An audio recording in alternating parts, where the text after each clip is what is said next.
ইলিশ মাছ চাল দিয়ে খেতে অনেক ভালো লাগে। কার কেমন লাগে জানি না, আমাদের ওখানে তো করে, অনেক মজা লাগে। বেশি কিছু লাগেও না, হাতের কাছে অল্প কিছু উপকরণে হয়ে যায়। আজকে সেটাই ট্রাই করব।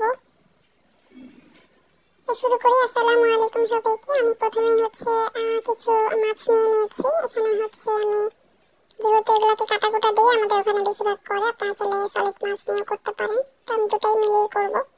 তো মাথাগুলোকে কেটে নিয়েছি, ভাগ করে নিয়েছি, আর 3 পিস মাছ নিয়ে নিয়েছি। আর দুটো লেজ আর 1 পিস রেখে দিয়েছি আমি আলাদা করে, এটাকে আমি পরে ভর্তা করব।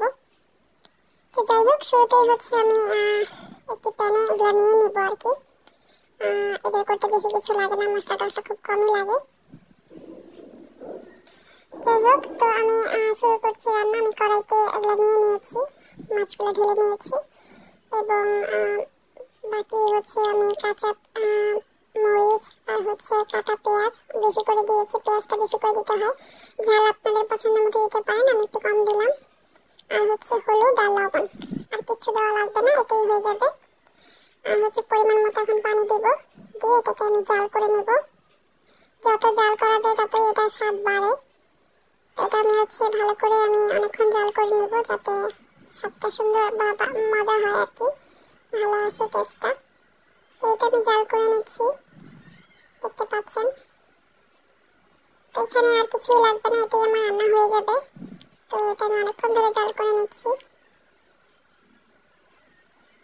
আমি আরও কিছুক্ষণ জাল করব, ঝোলটাকে আরও আমি অনেক শুকিয়ে নেব।